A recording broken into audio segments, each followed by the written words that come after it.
Janet Stewart is one of Canada's most respected learning design professionals. She got into e-learning about 10 years ago before it was mainstream because of her vision of the future of learning. With more than 30 years of experience in the training industry, she and her WeLoveLearning team offer high standards of training innovation and interactivity. They work with clients who want to take their internal education programs and move them into the future. Please welcome Janet Stewart. Greetings to all event attendees. While I wish I was with you in person, joining you virtually from my offices in Ottawa, Canada is the next best thing. Let's talk about the future of learning. I'm a learning experience designer.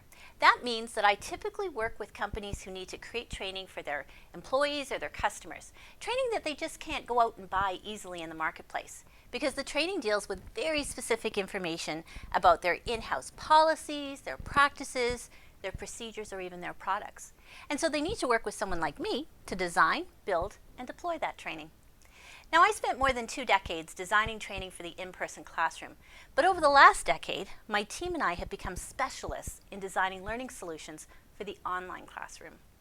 The learning landscape has shifted, and as countries make the transition to the digital economy, so must the learning landscapes of these nations. In fact, the 2020 pandemic has accelerated the transition to the digital learning landscape. In previous decades, when an organization needed to train its employees or customers, it meant booking a conference room and coordinating travel, accommodation, and meals for many persons. Scheduling could be a difficult and time-consuming task, and invariably, some persons were not able to attend, leaving them with an important knowledge gap and no really good way to close it.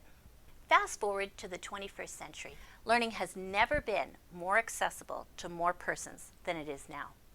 The reach of e-learning today is greater than ever, with the most rapid growth happening in emerging economies, working to close the education gap. The combination of low ongoing costs, high convenience, and easy accessibility are transforming e-learning into the predominant global educating force of the 21st century. Digital learning enables us to move past the have and have-not societies that are created for those who have or do not have easy access to education and information because of their economic status or their geography. E-learning is an effective approach for the deployment of prerequisite training activities, education for the masses, and post-training performance support for those in the workplace, as well as for product and service support for customers. You may already be familiar with the United Nations 17 Sustainable Development Goals. You can find out more about them on the UN website. They have this really neat interactive tool that tells you about each of them. I've made a personal commitment to 4 of the goals and outlined those in an article on my own website. Let's take a closer look at how e-learning supports the 4 Sustainable Development Goals that really speak to me. Sustainable Development Goal number 4 is quality education. In-person training requires a specific time, date, and place, which means that some persons just cannot access it. Moving to online learning solutions means that anyone with a device, even a smartphone, and access to the internet can participate in the knowledge economy. And we know that access to education paves the way to economic growth for individuals, families, communities, and even nations.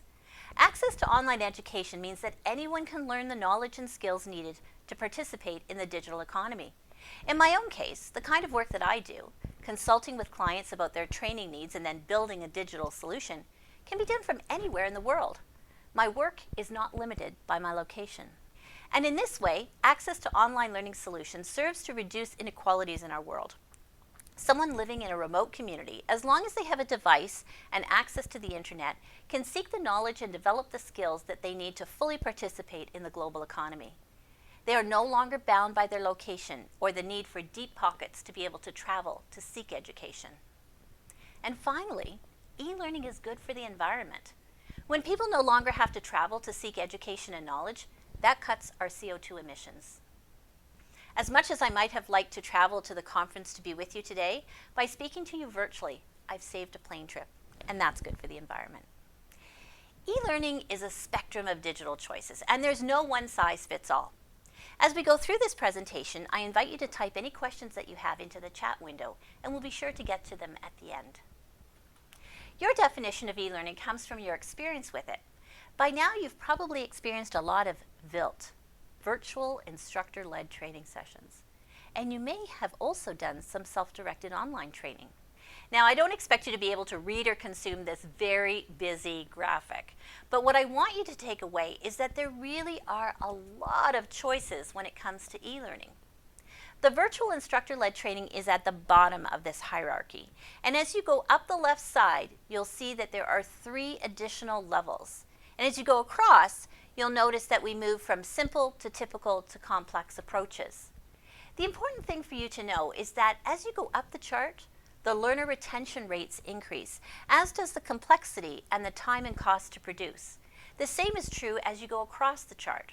Learner retention rates increase, as does complexity and time and cost to produce.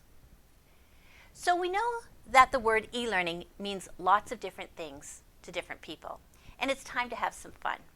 We're going to explore the spectrum of vocabulary that comes to mind by working together to build a word cloud. So I want you to grab your smartphone and open up the camera so that you can play along. I also want you to make sure that you can see the conference chat window because there's going to be some important information posted there in a moment. Now, before I show you how to play along, I want you to take a moment to reflect. Reflect on the words that come to your mind when you think of e-learning. We've already agreed that there are so many facets of e-learning, so get a few words ready in your mind. There's no limits to how many or how few you can contribute to this word cloud. Here we go. Open up the camera on your smartphone. An older phone might require a QR reader app to do this, so if it doesn't work for you, just open your browser instead and go to menti.com. That's menti.com. Point your camera to the code on the screen. A little box will appear asking if you want to go to Menti. Just tap on that little box. So first step, open up your camera, hold it up to the QR code on the screen. If that doesn't work for you, then you can still play along by opening up your browser and navigating to menti.com. The second step is look in the chat for the numeric code that you need to enter and then enter that on your phone. The view on your phone should look something like the sample that's on the screen right now. The last step is to start entering all the words that come to your mind when you think about e-learning.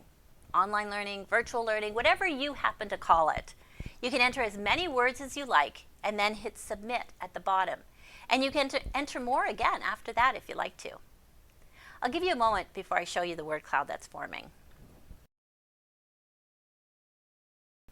Okay, let's see what kinds of words are making their way to the word cloud.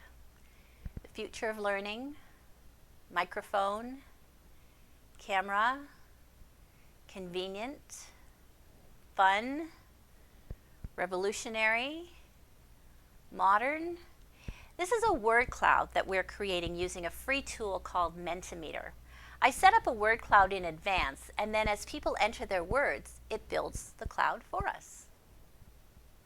And that's how you create a word cloud. And it's one of the techniques that you can use to make virtual instructor-led training more interactive and engaging. Some of the words that you came up with were specific to that live online kind of training, and other words spoke more to the self-directed training. Let's talk about my true passion, self-directed training. Self-directed online learning can be completed anytime from anywhere, as long as the person has access to a device and, in most cases, to the internet, though that's not always necessary. The instructor and the learner are not there at the same time. We call this the asynchronous environment. You might have heard that term used before. And self-directed training can be completed on a desktop, laptop, tablet, or smartphone. It's a great approach for training as well as for workplace performance support. Not surprisingly, a survey of 800 corporations revealed that 86% of them have shifted some, most, or all of their in-person training to virtual over the past few months. That's a huge number. Now, my personal observation is that many organizations scrambled to take in-person training that had already been scheduled and move it to live online. Some restructured the training and did it well, while others just took the death by PowerPoint approach. But that's a lesson for another day. The real opportunity in moving to digital training solutions is in the self-directed space. Many employees are only allotted somewhere between 20 and 40 minutes a week to do professional development. So if you attend even one live online class that's 1 hour in length, you've blown your budget for the entire week. But imagine self-directed training that can be completed in bite-sized pieces. A 15-minute course that's laser focused on one topic, or a 5-minute refresher on a process that's unfamiliar to you. This is the real power of self-directed training. The transition to the digital learning landscape was already well underway and had been for years, but the pandemic accelerated that transition. In the same survey results that were shared by the Learning Guild, 91% reported that their organization's future learning strategy will be permanently changed because of the crisis. And 71% reported an increase in the use of learning platforms. Platforms come in many shapes and sizes, but let me show you one example. You may have heard of the term LMS. It stands for Learning Management System. Your organization may even have one. An LMS is a digital space where you can organize your digital learning assets. These can be a combination of self-directed courses, live and recorded sessions, forums and discussion groups, and even micro videos. An LMS allows you to organize all of these assets in a way that makes it easy for your learners to find them. This is an example of what an LMS can look like. This is an LMS that we built for one of our clients. We've been creating self-directed courses and certificate programs for them for more than a decade. So you'll see that they have many areas of study and then many courses within each area of study. An LMS allows you to group things together to form certificate programs. For example, you could specify that the learner must complete a set of requirements in order to be awarded a certificate in a particular area of study. An LMS also gives you the power to set prerequisites, meaning that the learner must complete course A before they can complete course B, for example. And some learning management systems now have artificial intelligence built into them so that they can start serving up a personalized learning plan to each user based on their interests and previous completions. You need a learning management system if you want to be able to track course completions. In other words, if you want to know that someone has completed a particular requirement and when, and maybe even what score they achieved on their quiz, then you need an LMS. Not everyone needs a learning management system. However, they do have two benefits that make them worth considering. The ease with which they organize your content, be it courses, videos, or other digital assets.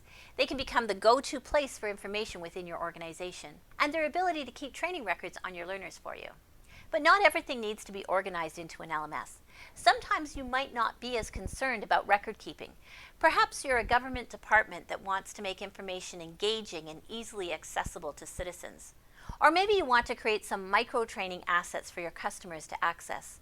This might help to reduce calls to your customer service department by making information about how to use your products and services readily available on your website. So let me show you what that might look like. First, let me tell you a little bit of background. This client's target audience is entrepreneurs who are creating businesses in the green energy sector. And on their website, they had a resource area where you could find a long list of tip sheets that were built in Word and saved as PDFs. You can see that the information was pretty plain. It was good information, valuable information, but it was really hard to consume because it was just black and white text. So the resource area on their website was not very helpful. So we took those 24 Word documents and we brought each one of them to life as a short course, each a 10 to 15 minute commitment, focusing on one learning objective. Then we loaded them onto their website to make them easy to find, right under their old Resources tab. And we also used tagging to make it easy for someone to refine their search. So, for example, if I want to learn something about branding, I can click on that tag, and just those courses that have something to do with branding will come to the top. If you want to follow along and take a closer look at these self-directed courses, you can get to them by using this QR code. Just open up the camera on your smartphone, hold it up to the QR code on the screen right now, then tap the little box that appears, and you'll be taken directly to the resource area on the SNA website. And of course, if you're an entrepreneur, at least some of these courses may be of interest and value to you. Let's take a look at one of these courses together so that you can see the transformation from words on a page. When you open up the course, there is a bit of an introduction and a course outline. Then, when you start the course, it opens up and introduces you to the character in this course whose entrepreneurial journey we're going to follow. You can see that there are a number of simple techniques that we use to bring the content to life and create the opportunity for the learner to interact with the course by having to click on various things. We even used a photo with hotspots. And because this course is built in a product called Rise, it fits nicely into their website in terms of its look and feel. That's just one very simple example of how you can bring content to life in an online world, but it does take skill and ingenuity to do so. Go back a decade or more.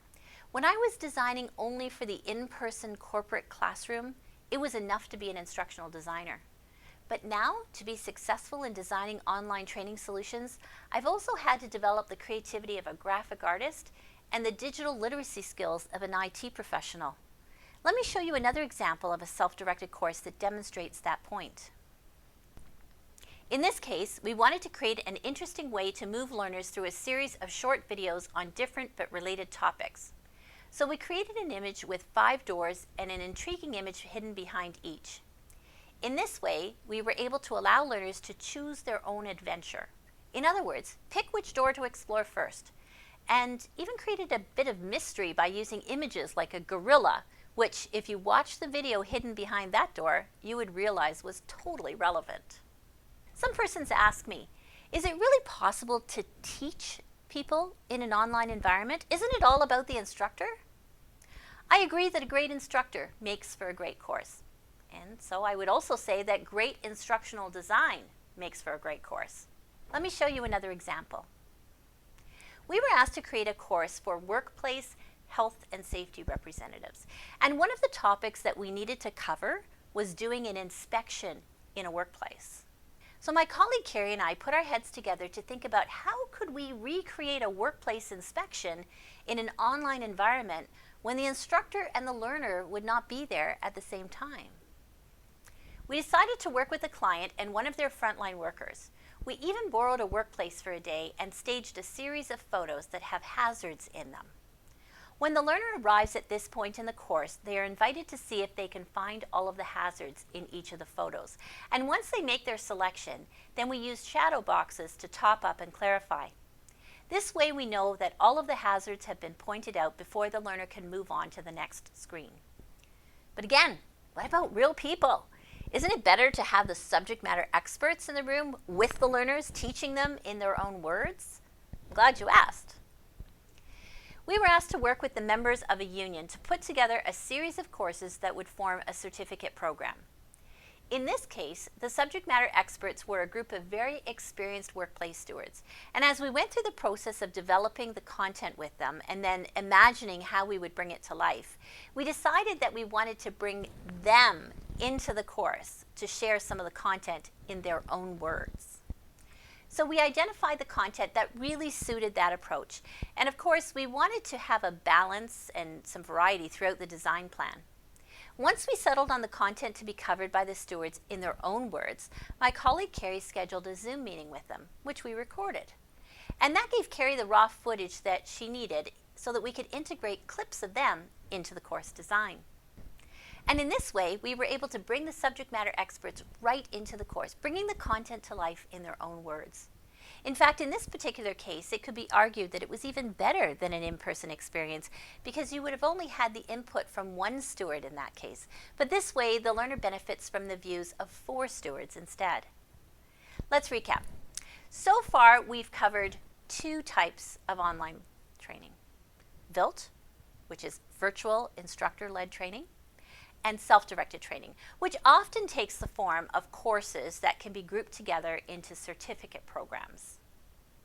But online learning provides for a plethora of choices. So let's take a look at some that could be used in the context of performance support in the workplace. I'm going to show you a micro video. Micro simply means short. A micro video on the topic of augmented reality.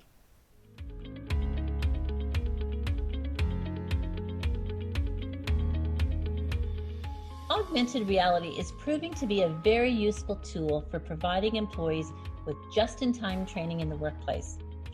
AR brings some elements of the virtual world into our real world, and in doing so enhances the things we see, hear, and feel. Imagine working in a warehouse where you need to operate large pieces of equipment. The operator arrives at a forklift that she's never used before, but is able to scan a sticker on the machine with a smartphone. The result? A 1-minute video appears to review the most important safety features of the machine. How's that for efficient, just-in-time training?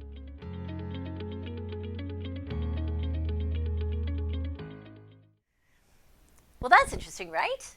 Imagine all of the things in a workplace that you could put a sticker on and then embed the training right onto that sticker. At the very least, you could put a sticker on the photocopier machine and embed micro videos about the most complex functions. How about embedding micro training onto the products that your company uses or sells? Instead of having to create customer training programs, you could identify the need-to-know information and include it in the packaging or put it right onto the product face itself. Some of you may know Valerie Grant. She's a well-known entrepreneur in the Caribbean. And her company, Geotech Vision, sells drones as one of their lines of business. We did a pilot project with Valerie's team last year. They wanted to create a micro training to embed on a drone. The goal was to be able to show the user how to set up and calibrate the drone right in a field, literally. I don't have the sound turned on right now, but we took a series of photos that they sent to us, then added a script which one of their team members recorded and sent to us as well, created a short video and embedded it into an augmented reality app so that we could just print it onto a sticker and then place the sticker on the drone. While this micro training may not be all the training that a person needs in order to know how to safely operate a drone, if you think of this video in the context of refresher training or in-the-field performance support, it takes on a new usefulness. Since we are still on the topic of augmented reality, how about bringing a written reference manual to life by embedding digital resources into it and thus bringing the book to life with videos, infographics, and other digital assets? Let's talk some more about Flipbooks. I recently had to create some training for human rights representatives, and one of the really important bits of content that we had to cover and refer back to often during the live training was their organization's policy on harassment and discrimination. You can see that when we go to this public page on their website, the policy is very long and very plain, which makes it really hard for learners to consume and make sense of. As an alternative, we transformed the exact words of the policy into an infographic-style booklet, which we printed, but also embedded into a QR code to make it easy for everyone to access on the go. You can try it out too by scanning the QR code. Then, as usual, just tap on the little box that appears and it will take you directly to the Flipbook. And just in case you're not able to check it out on your phone, here's a snapshot of what that policy looks like now. Huge difference from the original black and white words on a page. One last type of e-learning solution to tell you about, virtual reality. When I get to see you in person, I'll bring my VR goggles with me so you can try them out. In past decades, VR was something that only organizations with the deepest of pockets could use within their training programs. But the cost to play has come down significantly in terms of the equipment. Producing the programming, however, is still quite complex and time-consuming. However, it's worth it when you have physical domain learning objectives and there's an element of danger or safety concerns. We see VR used extensively in the nuclear and aviation industries as well as in the oil and gas sector, but VR definitely represents a growing opportunity. Are all of these approaches e-learning? Do you remember what I said way back at the beginning? That e-learning offers you a wide spectrum of digital choices? So yeah, they're all forms of e-learning. I get that the choices can be overwhelming, so here are 3 things you need to consider when choosing an e-learning solution. 1. Who's the learner?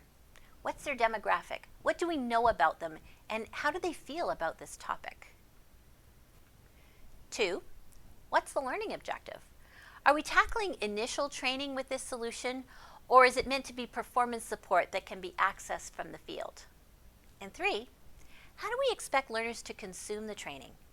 If they work in offices and have access to desktop computers or laptops, that's a really different real estate than if they're salespersons who are out on the road all day and depending on mobile phones for their training information. There really is a strong case for self-directed training. It makes information accessible to everyone, regardless of their geography, and it allows us to provide performance and product support to employees and customers in ways that we could only imagine in past decades. But we both know that there's a big difference between effective training and that which is a waste of time. So I invite you to reach out to me to schedule a virtual coffee date. That way we can chat about your particular organization's challenges and goals and come up with a plan to tackle them together. In the meantime, you can download a free copy of my ebook, eLearning 101, by scanning the QR code on the screen. By now you know that if you tap that little box that appears, it will take you to the page where you can enter your name and email address, and then you'll receive immediate access to the book, which you can download and save. It's a handy reference guide to the e-learning vocabulary. If you'd like to schedule a virtual coffee, reach out to me by email, or by LinkedIn, or on WhatsApp. And now, I'll be happy to take any questions that you might have.